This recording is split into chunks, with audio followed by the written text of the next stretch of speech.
Call the meeting to order at 6:14. Public hearing on 2024-25 first report, financial integrity rating system effective. And you guys had that printout in your packet? I read it. I read all, not all of it. I glanced at it. Impressed. So this is our first rating for last school year, but it's based on 23-24 data. So it's really 2 years back that the data that they're releasing on. And, you must score 70 to pass. Our district scored 100. These are, I'm just gonna give a synopsis for each indicator. If anybody has any questions, be happy to answer those best I can. Number one, whether or not the audit is submitted to TEA on time. Number two, unmodified opinion in the audit. That means no findings were found in our audit. Number three is compliance with all debt agreement, meaning that we made all timely payments on our debts. Number four is on-time payments and reporting to TRS, TWC, the IRS, all of those payroll-related monthly reports that we have to do are on time. Number five is the state of net position is greater than 0, and then you get a scale from there. That we had less than 25% decrease in the fund balance. We didn't have a decrease. Number 7 is related to the number of days of cash on hand. And last year we had like over a year's worth of cash on hand. I can't remember what we had in 23, 24, but probably a little less than that, but close to a year's operating. Number 8 is our assets to our liability ratio related to short-term debt payments. Number 9 is our revenue was greater than our expenditures. Number 10 is not evaluated. Number 11 is another one that is related to the ratio of long-term liabilities to our assets. Measures just a little bit different area of that compared to number 8. Number 12 is the correlation between future debt and our property values. In other words, do they think that you're going to be able to make all the payments on your long-term debt? Number 3 is administrative costs. There's a formula for administrative cost. You must fall between that. If you don't, if you exceed that, you lose points. If you have too much administrative cost, you get a ding. So you don't get as many points. You don't get the full value of the points. Number 14 is a decline in staff to student ratio, meaning that just the ratio, you had a decline there, it decreased. You had more staff than possibly you needed for your student ratio. ADA is compared to the pupil projections. Mr. Maupin has to give pupil projections every year. We have to fall within a certain range of meeting those. If we project that we're going to have more students and we fall way short, then we could get a D. Or if we don't project as many students and we go way over, get a D. 16, ping status correct. That we're in ping's fall submission right now, but lose points based on issues that you have there. Number 17, audit report, no material weaknesses. 18, none of your grants were out of compliance. 19, we had all the required website postings. 20, that we discussed our budget and our funding at least 120 days prior to adopting our budget. You always remember that we have something in the agenda, usually around May, that starts to talk about what we are projecting our revenue to be, what we're projecting our expenditures to be. And, number 21, did you receive an adjusted repayment schedule with TEA? That's related back to pupil projections. If you said you were gonna have more people than you thought you were gonna have, they overpaid you, then you have to set up a payment schedule with them to pay them back. And then that causes you a date. So that's kind of the synopsis of that, just to kind of let you know, everyone within our county has an A. No, I correct that. Honey Grove has a B, they have 88. And theirs is related to staff-student ratio. And basically that's because they took on the co-op. And those became more employees than they were having with less students. So, you know, a lot of times people say, well, it doesn't really matter, that doesn't matter. But everything hits on multiple things. It's just like it's like a domino effect. If you're not careful, it's falling something like that, and then you'll have to explain like, well, why did you fall off or whatever? You made a higher score. Trenton was a 90. They had a debt ratio and administrative cost hit. So they had some issues with that. Leonard was a 94 with the debt ratio. Bonham's a 96 with the debt asset ratio. And then Ector, Savoy, and San River were all 100 with us. It's kind of how everybody shakes out. Any other questions about the first rating? And this man will tell you more about it.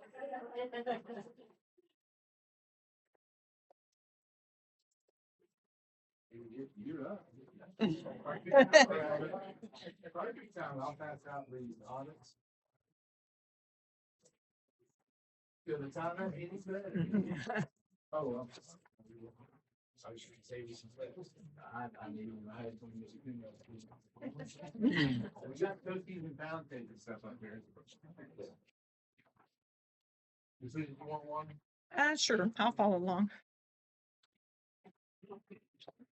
Sure, I'll learn something new. We do have a list of good awards. Yes, it's right here.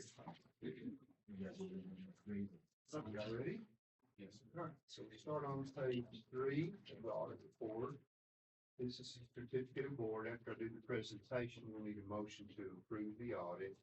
This page will be signed by the board president, board secretary, and I'll take the loose one back with me to submit it to TEA, but make it part of the package, so all the pages that should be signed are signed. This particular year, TEA is redoing the portal so that steps all of the audits and all of the materials and so forth.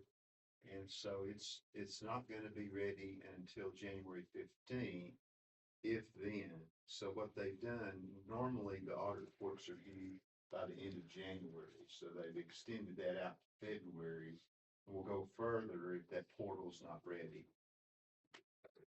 Excuse me, but this won't stop us from approving the audit, getting it certified, getting it ready to send as soon as that portal opens. So that's a little bit different this year. Okay, pages 4 and 5 is the auditor's opinion letter. And this just says that we've audited the financial statements and that we believe they're presented fairly. Kind of explains some of the exhibits.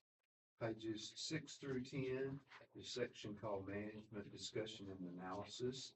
This just kind of puts in narrative form some of the financial highlights during this past year. There's some comparative data on page 8 and 9, table 1 and table 2, where it shows the current year beside the prior year and the dollar difference. But it is using full commercial accrual accounting rather than fund accounting. So the equity part comes to a term called net position, differs from fund balance. But I just pointed out because it's the only place in the audit where you'll see a comparative to last year, basically. And we'll cover those financials here in a minute. On page 10, under capital assets, that table, it's kind of a brief synopsis of what we bought in capital assets this past year. $262,946, consisting of food service and HVAC equipment, a bus, Ford Transit van, van and some leased copiers.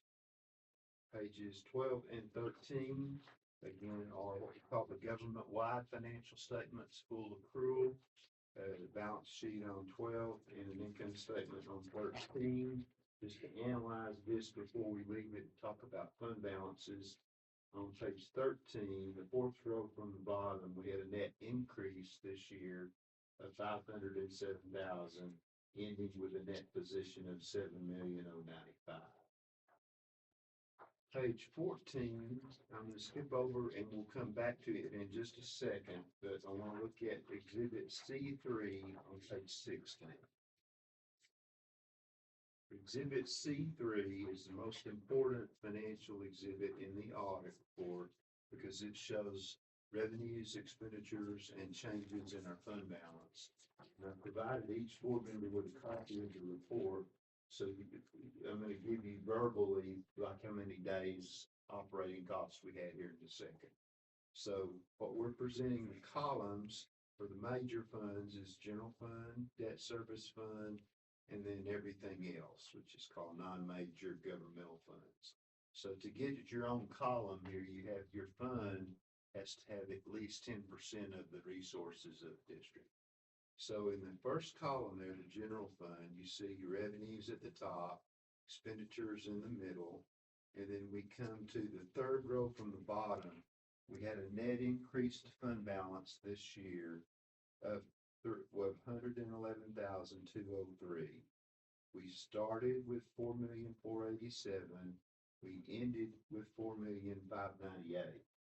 So if you want to take a pencil, if you have one, and want to write this in, on that bottom row, anybody need one? On the bottom row, this to the left of that 4,598,000, which is your ending fund balance, that represents 338 days. And to the left of that, if you want to write in, 1 day is worth 13,606. That's going to be your 25-26 budget divided by 365 days. Go upper row, the beginning fund balance, that's 368 days, where 1 day is worth $12,184. So see, the budget got bigger and a day got being worth more. And even though we increased 111,000, we lost 30 days. Okay, simply because of the how much a day is worth. Okay, but the good news is we have 338 days. Now the minimum on the first indicators is 75 days. In the real world, like what we live in, you really want 90 to 120 days or more, you see. So if you'll keep that thought in mind, we'll come back to this. Go back to page 13. And you see what we have here in, under row 3,000, there's your 4,598,000. And you see above that, there's two pockets of fund balance. One is unassigned and one is committed for construction. Had y'all already adjusted the committed fund balances, or is that for tonight? We didn't because we stayed the same. We Stayed the just, we same, stayed the okay. same, All right, yes. So there's no need for board action because we left the committed fund Right. balance the same. There wasn't much to add to the, Okay, but to the left of that 1,198,000, right in that represents 88 days. And that's on row 3,600 in that first column. That represents 88 days. I think on page too far. I was gonna say. 14. Did I say the wrong page? Okay, page 14, I'm sorry. See the two pockets of fund balance there, the unassigned on row 3,600, that's 88 days. And the committed is 250 days. So what we're doing there, we have a grand total of 338. We're kind of keeping 90 days unassigned. And because the committed fund balance was so close to what we needed, we didn't even move it. We just left it the same. Okay. So I wanted to point out why there's two components there. Okay. So back to page 16 now. The second column over is debt service. That's where we collect property taxes and pay our bonds. At the third row from the bottom, had an increase of 184,213, ended with 471. The next column over is about 20 different funds, which we're gonna go cover in Exhibit H2. So we'll go over each of those that makes up that grand total. Paging through the report, page 18, 19, and 20 are the financial statements on workers' comp self-insurance. The way to analyze that is on page 19. You see the third row from the bottom, we had an increase this year in workers' comp of 16,739, ending with 425,319. Exhibit E1 and E2 are the financial statements on the student activity fund. Way to analyze it is on page 22. Revenues, expenditures, the net change is a decrease of 6,562, ended with 13,447. We have our notes to the financial statements, which describes our accounting policies, gives some definitions of the terms that are used here, gives some statistical tables that support some of the financial statements, that get some of the key numbers, so forth. If you'll kind of page through that and look at page 31, the top of page 31, note B, property taxes. Another one of your first indicators is the tax collection rate. The last sentence in note B, before you get to note C, says current year collections were 97.06% of the levy compared to 97.01% in the prior year. The first indicator is a minimum of 95% collections. So you'll get points on that first for that particular indicator. Okay. Top of page 32 are it shows the additions and depreciation for our capital assets. Bottom of page 32 is a summary of general long-term debt. Of course, we have bonds, we have leases, we have a new term called compensated absences liability. We have the TRS pension liability and the TRS health insurance liability. They're all tied together. This compensated absences liability is new this year. And what it is about, it's putting a number of the days that the staff has that are unused, that they're likely to use in the future. And so we come up with a number, very tedious. I'm not going to explain how we do it, but we take everybody's days and their daily rate, and we factor in whether they're likely to use them or not. So that's a new term that's there. And it's included in long-term debt. Now, it does not take away from your fund balance. These liabilities here at the bottom of this page, they're only on Exhibit A1, which is the full accrual statements. It's not a liability of fund balance, so it's not part of that. Top of page 33 are the bonds, shows the principal and interest requirements to maturity. Then the next page has leases to maturity, and the top of page 35, note J is local revenue for all different funds.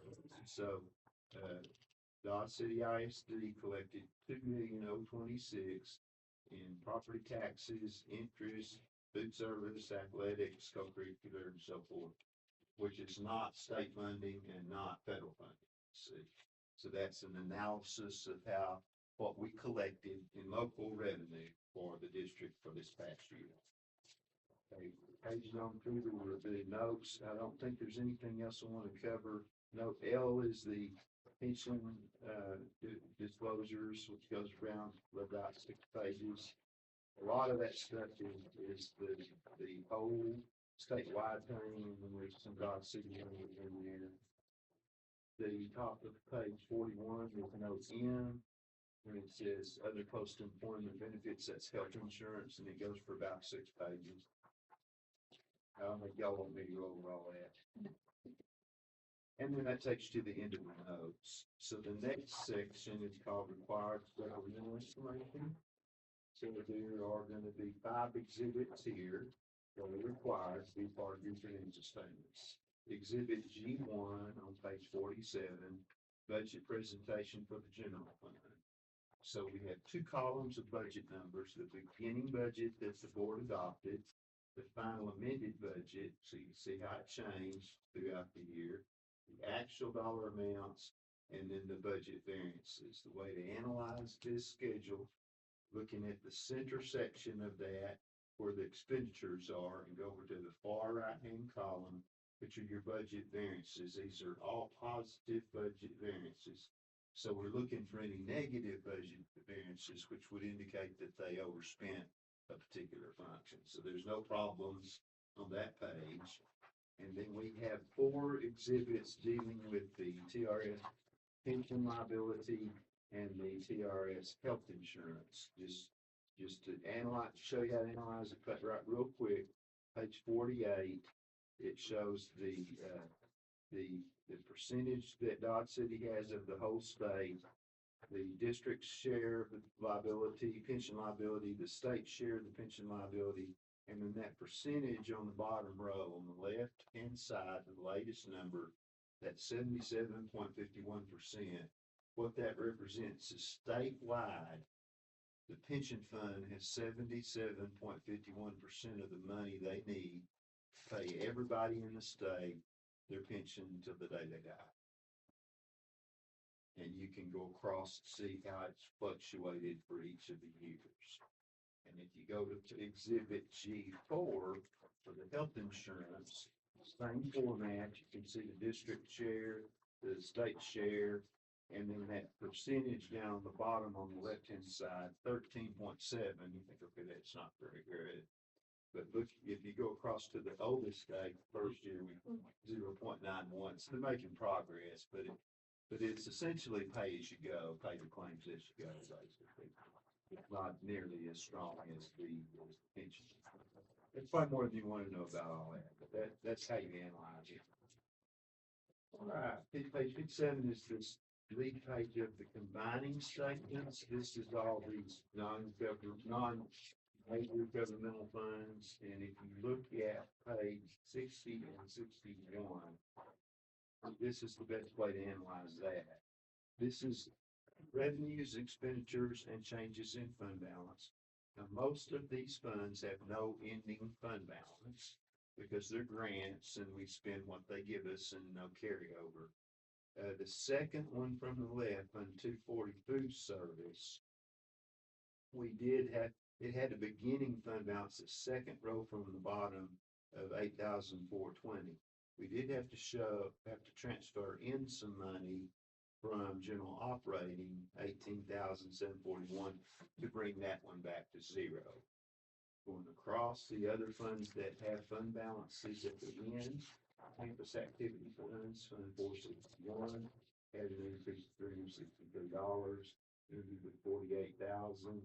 Scholarships, you see the interest, you see the scholarship payout had a decrease of 108, ended with 12,590. And then that grand total is what appears in Exhibit C3 in that column. So those are all of the different funds that make up that non-governmental. Okay. The next section are 4 exhibits that PGA wants to report for their analysis only. So the only reason these schedules are in here is not that they're required other than by TEA. So, and the same exhibits as we've always had, but exhibit J1 on page 64 and 65 is the delinquent property tax receivable schedule. So it shows the right tax rates for the last 10 years, the assessed values for the last 10 years. We started the year in column 10 with the taxpayers owing the district $54,392. We levied a tax going across, we collected the tax, and we ended the year with the taxpayers owing the district $126,357. Pages 66 and 67, Exhibit J2 and J3 are budget presentations, again, just for TEA's analysis. Food service on page 66, debt service on page 67. Nothing really earth shattering on these other than TEA wants it so they can analyze. The last schedule that TEA wants in the report is page 68, Exhibit J4. So what this is about, the state comp ed and bilingual, when we get our state foundation revenue, there are allotments that they dedicate for special programs like special ed, CTE, state comp ed, gifted and talented, bilingual, and so forth. And you're as a district are required to spend 55% of what your allotment is for that particular program. The state is somehow interested in these two particular programs, state comp ed and bilingual. So these numbers that are in section A, that 163,240 represents what they gave you, and 225,698 represents what you spent. So you definitely spent 55%. The bilingual, they gave you only gave you $2,410, and you spent $9,000. So this is just demonstrating that you complied with that. If it were me, I would put a schedule in here for all of those and put the percentage, but that's their template. Okay. The back section, compliance and internal control, there is an opinion, another auditor's opinion letter on internal control and on compliance with the laws and regulations. Page 72 is another important schedule of findings and responses. So here, these are questions that TEA is seeking the answer to. And so as auditors, we have to address their questions. So it asks for about the type of report that's issued on the financial statements. And we say it's an unmodified opinion, which is a clean audit opinion. And we make a statement that in regard to internal control over financial reporting, we identified no material weaknesses and there were no significant deficiencies. There were no items of non-compliance, and there were no findings. Because there's no findings, there's no corrective actions necessary. Very last exhibit, on page 75, exhibit L1, and these are literally the first questionnaire. So these are each indicators in the first rating, and we respond either yes or no to these. So there's nothing on this page that will harm. So you get points for each particular thing. So really and truly, they could probably issue the first rating when they get the report. It just takes some time to process the reports and so forth. And that takes you through the report from back. So what you get out of it is the 330 something days that you have on hand. It's important to measure where you fund balance. Going forward also, if you're considering to do something as a board, to spend some money out of fund balance, you can take that daily rate and see how many days it would cost you to do what you did. See, like if you wanted to just buy a bus out of fund balance, take the cost of the bus, divide it by that day, and you see how many days you would be losing, you see, and to protect you and to keep you in that 90 to 120 day range. I just want to plant that seed, Yeah. Anybody got any questions on it?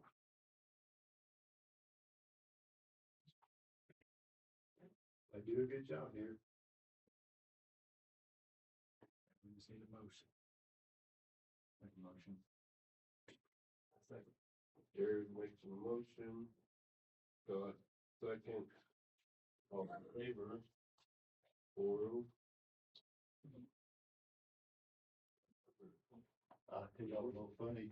Yeah. I was at dinner before y'all, then they did the motion to approve the audit. I was sitting at the board table And everybody raised their hand but me. And he's, Pull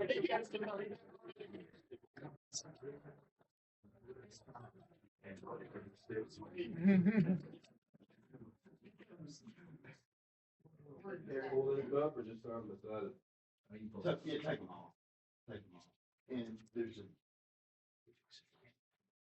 I stamp it slowly to the address. Check, put a check mark beside accepted. Yeah, that's, yeah.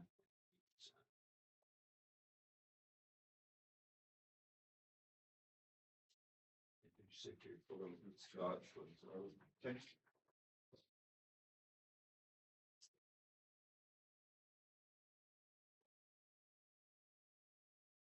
All right, and we'll get this submitted to TEA whenever the portal opens up.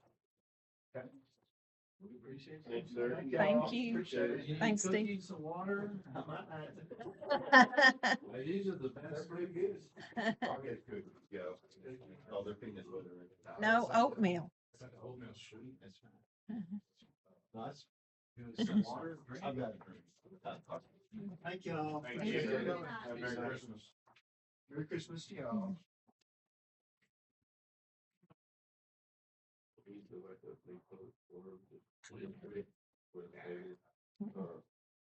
Administrative reports, elementary principal report, junior high school principal report, assistant superintendent report, and the superintendent report. Okay, elementary has 162 students right now. We don't have one last student, the student that went to Honey Grove classroom. And we didn't meet last year, or last month, but our fall festival went great in October. I think we raised a little over $10,000 for classrooms. And our Thanksgiving feast went well. We had almost 200 people RSVP. I don't know that's exactly how many came, but there was a lot of people. But it went well. In the first week in December, we had our UIL academic competition. And Dodge City came in second place behind Savoy, barely, but nobody else came close to. Elementary student government has been raising funds, and they use those funds to provide 20 Christmas bags to the Open Arms Shelter, and I think those were picked up this week. So they were proud of that. We've been working in the Santa store this week, so the kids are bringing in their budgets and their money and buying gifts, but also learning about spending. So that's interesting to watch. They had Santa pictures today, sponsored by PTO. And next week we'll have our Hornet Pride rally at 8:45 on Friday. And then we'll be done with our semester. Enrollment for us, junior high's at 61, high school's at 93, a total of 153. We'll have our semester exams next Wednesday and Thursday. And of course, seniors can be potentially exempt from everything. Everybody else, they can't, 6 through 11 can be exempt from certain ones, but if they're in a STAR tested subject, they have to take the test because we kind of use that as a basis. Band, junior high and high school all region, it was Friday of the tournament, this past Friday and Monday. We had 3 junior high kids that were recognized. Of course, junior high kids can advance, but then 3 out of our 4 high school students will advance to the next level when competed. You guys were there last night. You saw how great the band concert was. Amazing. Yeah, very, very good stuff. And for those of you that don't know, I mean, if you were there, but guy that Mrs. Wild gave a gift to, he was at the Veterans Day concert when they sang, and he was just like in tears. Everything went to Miss Wild, talked to her, they wrote a letter or two, and he gave a very sizable donation to the band. And he was pumped up, but Mr. Mop and I went over and introduced ourselves to Mr. Day. He seemed like a really good guy. Ag been competing in a few different things. Today they're actually the well-built off balance team. And our junior high academic kids competed well, but Savoy beat us. We got second there too. Kind of like elementary, it's close, but not much, not very many, but very close behind us. Athletics, volleyball had a great season. They ended up losing to the state champions. Competed well with them too. Tournament this past weekend went really, really well. They had some really good games. busy days, but it was good. Huge thanks to Landon and Gary for cooking all that food, and you guys know basketball's in full swing, and boys and girls are both competing really well right now, high school and junior. Ms. Bridges, do you want to wait? till I'll the wait, section? Okay. sure. So on the superintendent audit season is upon us. The sped audit is almost complete. We did have one finding with a corrective action on writing goals for IEPs. So it's like we're going to do some training to fix that. District vulnerability audit, that's the safety and security audit it was yesterday. And it went really, really well. You'll have the written report probably next week, and then you guys will have to approve it in January. But we're following all the guidelines and meeting all the requirements on it. Cafeteria audit is still ongoing. It seems to be going well for what we have so far. They'll actually be on campus February 3rd, so we still got a little ways to go with that audit. The light pole at the baseball field was replaced. Fixed. So we did that. Man, we did that testing last summer, and one of them was bad. So we had it replaced with no incidents. It's good to go. And right now, with the attendance and everything, our budget's looking well. Numbers seem to be lining up where they're supposed to be, and just following all the new stuff to make sure we're compliant with it. Compliance is huge these days. So there's so much to it. Any questions on anything? Oh, the other thing, can we go ahead and talk about this now, Ms. Bridges, on the bond? Sure, it's fine. So, we had talked about, we had left our INS high last year to bring in extra money, which Steve talked about in the budget, the excess that we had. And so currently, in the bank for INS for bonds, we have $507,554. If to pay off the bond that we're wanting to pay off, it would cost us $495,212, and that would leave us with what's in the bank, what's coming in at roughly $22,785, and then we'll have a bond payment. Do you remember the bond payment, Ms. Bridges? Mhm. It was like 200. It's right at 200 And that we'll still have to pay.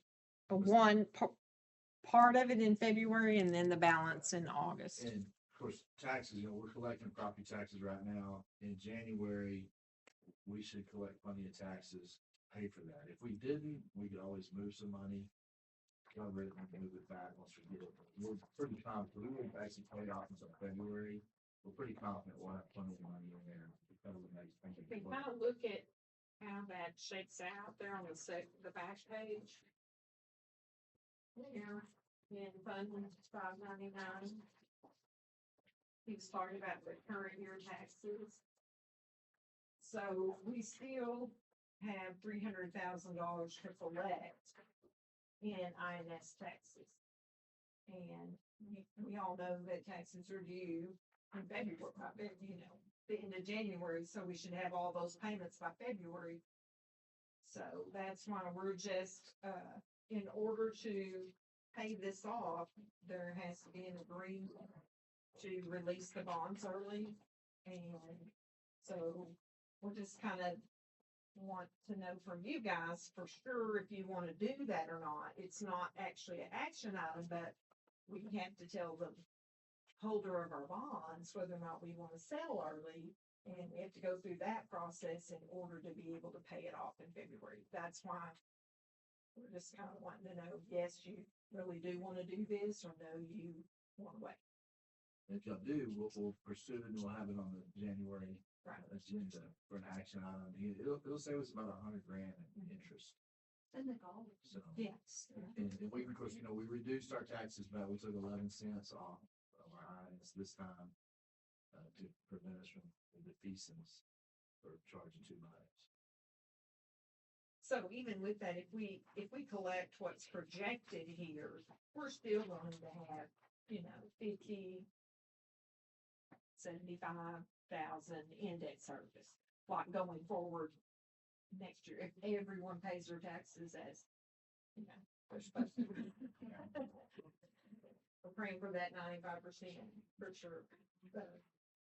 And, we got the, thing from the comptroller, and now we have a our number one taxing entity in the district is Bodark Shore.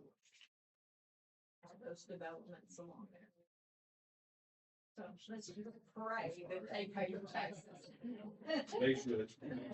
Thanks, Brandon.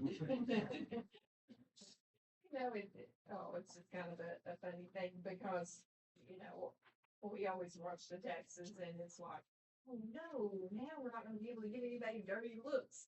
When we know, like some people that have are delinquent on their taxes, you're like, not that we do get dirty looks, but you know what I mean? Cause we don't even, that's just an investment group, I guess, isn't it? Well, all plots are sold, so it's individual Individuals. owners now. But it's still, no, it's listed as our number one, Bodark Shores. So they have something, Bodark Shores is not this one, that's the other one off of 29. right, so it's still, I mean, you know what I'm saying? Yeah. So that's a It's the- different company. Yeah. It's a different one than that one. That- down there. this- What's this- that one called? This one is Bridgewater, Yes, but all the lots have sold, so they're individual owners. right, now. like on that, so that's not, but obviously, Yeah. so they've moved up to the number one, like it lists our top 10, like, taxpayers. We found a picture. No, official, but please. I got their phone number. We'll stalk them if they don't, but. So y'all still on board? Everybody still on board? Yeah. We'll just need to reach out to them before Christmas and tell them that, yes, we do wanna execute that letter and then have board action on that and all that in January. And then that'll give us February, from the board meeting in January to make the payment in February to pay that bond off. And while we're talking about bonds, there is now, I can't remember HB, whatever, 103. 103. I knew it had a 3 in it, but I was afraid to say, that requires every school, well, not just school districts, it's all municipalities to list all the bonds that they have. But anything that you have prior to 2015, you don't have to do any reporting on that. And the bond on the high school over there was 2014, so sneaks by. Because that's pretty extensive reporting. They have to report how many people were for, how many people were against, what is, they're, We got it, like just the state got it. well, it's coming through the comptroller per the legislators, but it's a convoluted mess right now. Somebody tried to do a Zoom on it and it was horrible. They couldn't answer any questions. They couldn't display the site for you to see. They have no- They don't know really what they're doing, but it's all due January 1 for the people who have to report on that. It's kind of like what he said about the portal there, that they switched over. Somebody mandates those things and they don't think of all the logistic pieces that have to come into play, but Is that just a transparency thing? Like, they're just I was thinking they're just trying to find out what people are actually having bonds for, I think. And how much it is? population support. Is truly supporting that, Right. just because it passes doesn't mean that, I mean, it will pass and you can put it into effect legally, but sometimes only Like, 10 or 15% go out the vote. And I watched the thing, I guess it was Wednesday on it, and they went through everything you got. Ms. Bridges, what year was that? 14. He had it on in here and that started and it was just, I mean, people were asking, just shooting all these questions at the presenter and I mean, I know that she was very frustrated and couldn't share her screen. It was just getting a mess and I said, what was that date, Diddy? What was that date? And so I went immediately and looked and I said, don't worry about it. You can listen to it, but don't worry about it. So. We go ahead with the rest while we're here, Brandon. Is that okay? So, if you look here, this is as of December 10th, back on the first page is our general fund.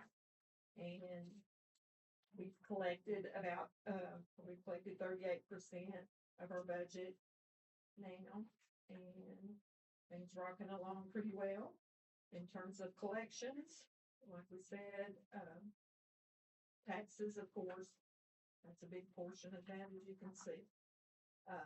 We have been put, and I think we mentioned this last time, on a different pay schedule with TEA, so we're not gonna be actually getting any money from TEA through the fall here during tax collection time, because tax base has increased, so they're saying that now more of our revenue will come through taxes.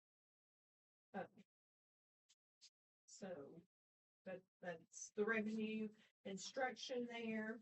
We're rocking along there. That is, everything has been posted through December, including the retention bonus that we're giving at, the Christmas party, that everyone get before Christmas. So all of that has been posted. Pretty much everything for the fall, we've got it posted. There may be, 10 or 20,000, but not a significant amount that of checks still to run before we leave for Christmas. We're rocking along there pretty well. Everything's, I know that we had a budget amendment last time, and this now reflects, this is all in line with what the current budget is for every department. Not really anything that sticks out too much. You know, of course, you look at 51, which is, plant maintenance, is general operation of the school. That's high. That's where the insurance comes in.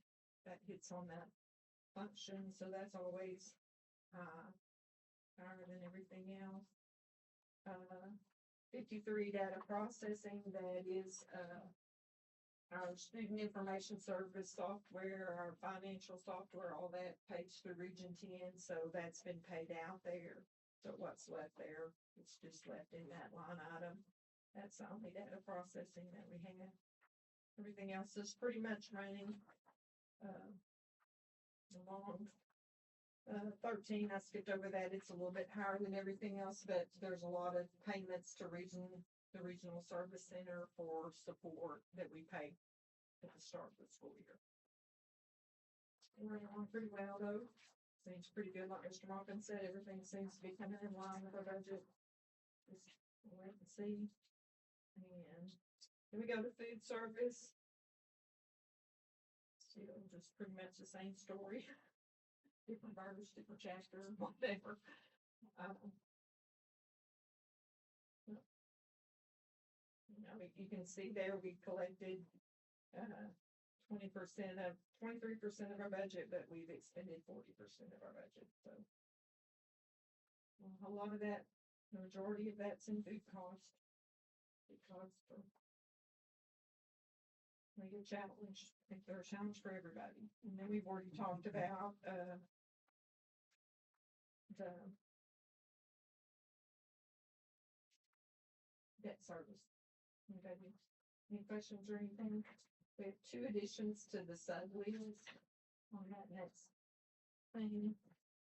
Does she have those listed? Sarah Curtis, but not the other. Okay. Sarah Curtis and Laura Hendricks.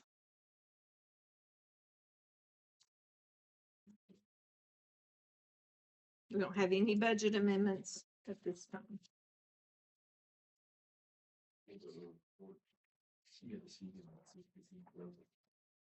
Discuss and take appropriate action on the consent agenda items as follows: minutes of the regular meetings held October 16th and 25, financial statements for October and November, checks for month of October and November, budget amendment, and additions to the sub list, which was Sarah Curtis and Laura Hendricks.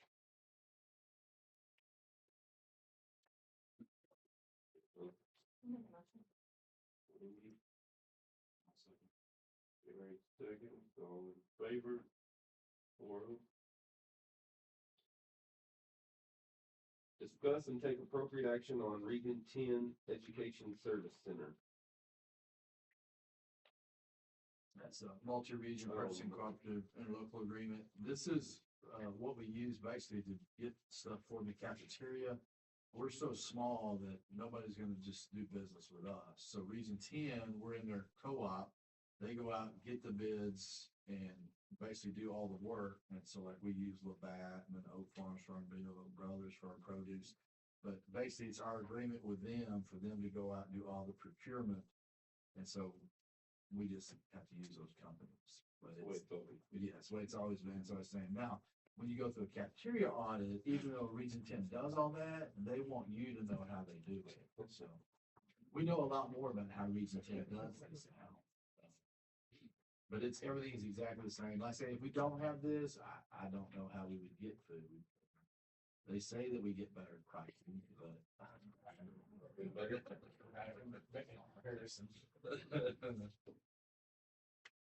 I'll make a motion. Scott makes a motion. Wendy seconds, all in favor, 4-0. And you don't have to sign this, Brandon. You got lots of stuff to sign for you. Okay. Okay. Discuss and take appropriate action on CASB localized policy manual update 126. And so, you guys, you know, all the legislation we've been talking about, and CASB finally came out, with that update. And it was really too much to send you, so we're just gonna go through, we're just gonna go through this tonight. And if y'all have any questions about it, then, so this is it. This is update 126, update, right here. This is all from the legislation that there is nothing in here that we haven't already talked about and discussed. They have made some adjustments, but this is just the policy now that goes with that legislation that we're already following. When you read that, Oh, I've read all of it, trust me, I've read all of it. You should have done a QR code.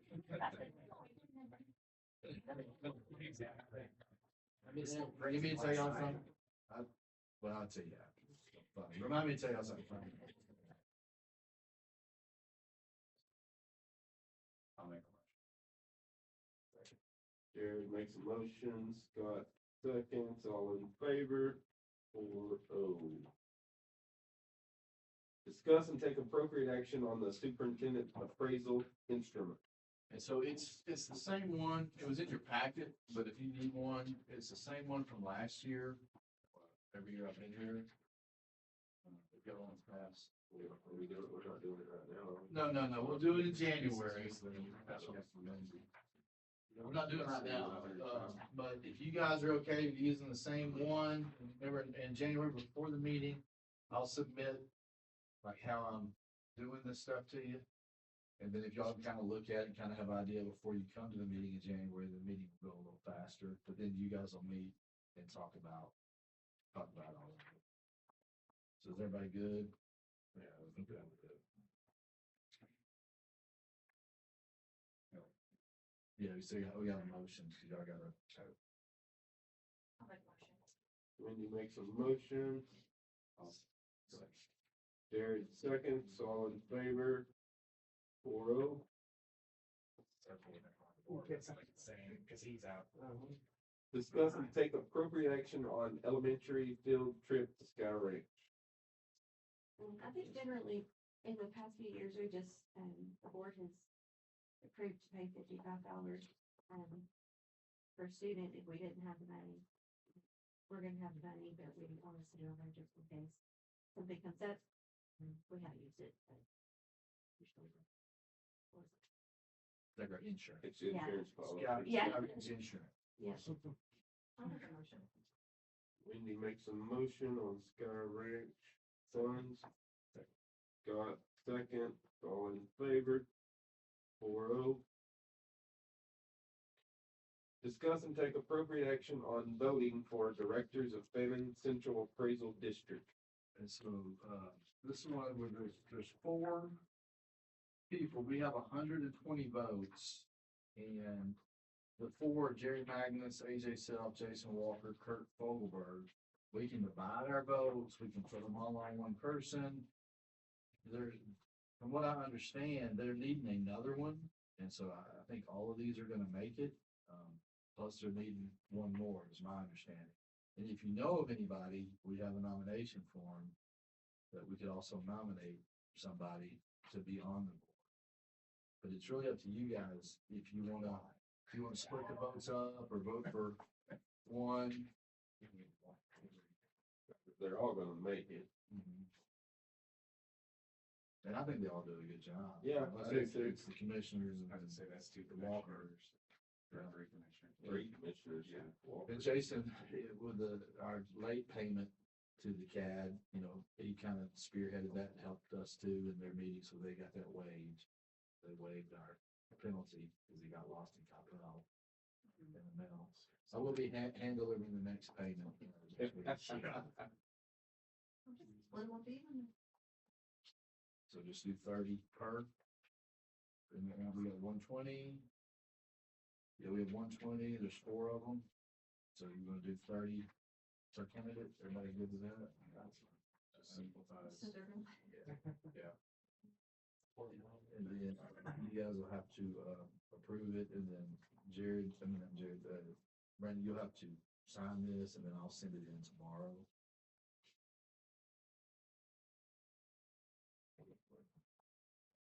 Make a motion on the vote casting. Jared, second. All in favor? 4-0.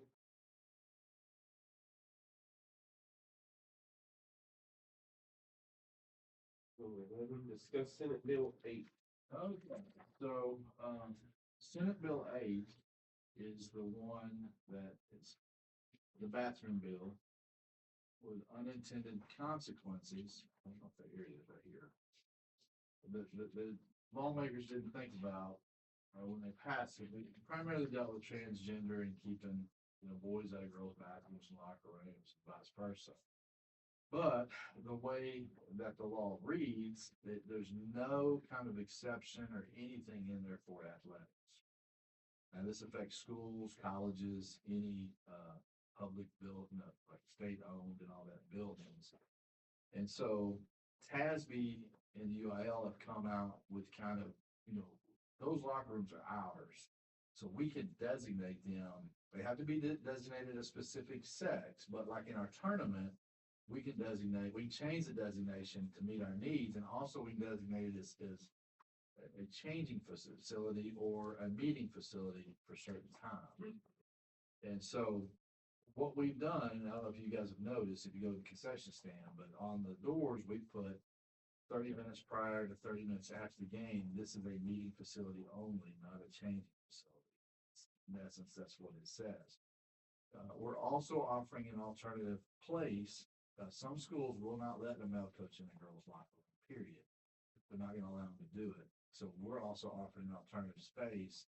For our visitors, it's in the gym, it's that equipment room on the home side at the end. You may have seen some teams going in and out of there. And for us, it's gonna be, the weight room. We've got put a closure on the door today. We're looking at ordering a dry erase board on wheels to put in there.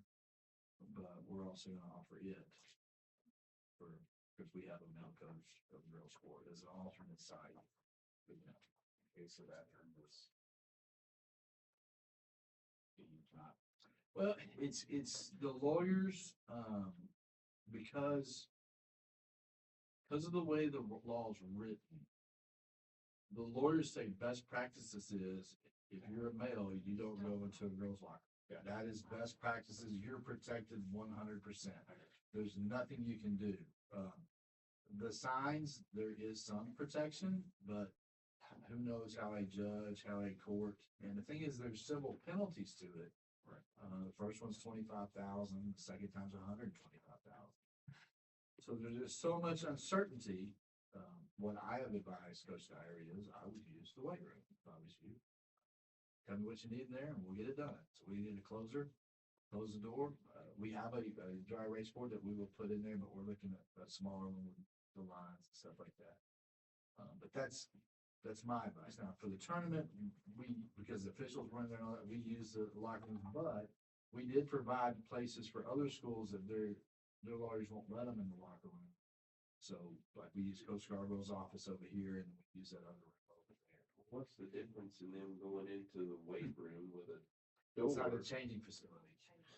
Yeah, there's no toilets in there. And it's not, the weight room's not a changing facility where you might have somebody with undress. Now, it does say in here on this, it says a this is from CASB, basically there. Now, this is not a policy, this is a regulation, so we don't have to approve it or anything. We can, as a school, we can make this to follow this. But a multiple occupancy private space may be temporarily designated as a non-private space. Temporary redesignation of a space may be warranted for coaching, instruction, rehearsal, training, medical care, media coverage, parent visits, or other purposes approved by the superintendent. So that's what we're doing with the signs, that from this time period, this is not a changing facility. And so we're covered, but best practices is to not go in there. Yeah. So that's where we're kind of headed, is the best practices side. To use the waiver. Does anybody have any questions or anything on that? Again, it's one of those unintended consequences. We were waiting because it affects colleges. Yeah, I don't, coach says, UT, is there a women's basketball coach male? Yes. And so it affects them too. And this is kind of what they came up with, is how they're getting around. The thing about colleges, they're kind of protected. High schools, you can have an upset parent, may have a kid in the program, may not have a kid in the program. They just may not like me and want to see if they can get me in trouble. So are we gonna keep doing the 30 minutes prior, 30 minutes after? I'm gonna leave those on there, so if they have to be used or need to be used. But we don't wanna rely on it. I just said for best practice, if you go to the weight, for us, just for us, if you go to the weight room, there is no law. Right. Cause you're not in the locker room, you know what I'm saying? So, now if you want Dr. Dyer to go in there, she can go in there if she wants to. I don't know what they're doing in Salina. So if there was a wall between the room and the bathroom with a door, it wouldn't be, Correct. well, it would still be Right. changing. Well, yeah, but we didn't have that in there, and that's the thing is about the undress, the chance to undress, so. But I just wanted to share that with you guys so that you kind of know what's going on, and y'all may have seen teams going in that room going, what are they doing? They go in there playing with the volleyball? What happens if another team comes in and the coach disobeys? I guess that would be on me. Well, yeah, the lawyers say that it's your facility and you're in charge of your facility. So but the thing is, I have the sign, so, you know, we have the sign, that's not an area of undress from 30 minutes prior to 30 minutes after. But I've offered to every coach, hey, we have this available if you would A like lot to of them are use it. using the room down Yeah, there. most of them have. Yeah. Most of them have chose to use that. I've been in a girls' locker room as a male coach, and for me, it was always very uncomfortable. Things went on that shouldn't have been going on. I'm just like, what are we doing? You know, I never went in there by myself, and if I was by myself, we met at the bench or at the end of the court. I was never going into a locker room with them by myself. That was just me. Again, I was in there with another male coach, and some stuff that they're doing. You know, what? Just sit back, yeah, sit down, shut up. So, any other thing on that? Okay. Executive session? Anybody? No. Personnel report? Jordan? Motion. Jared? I'll second first. Got it. Scott, Wendy, Scott? Who? Got it. Wendy. All in favor? 4-0. 7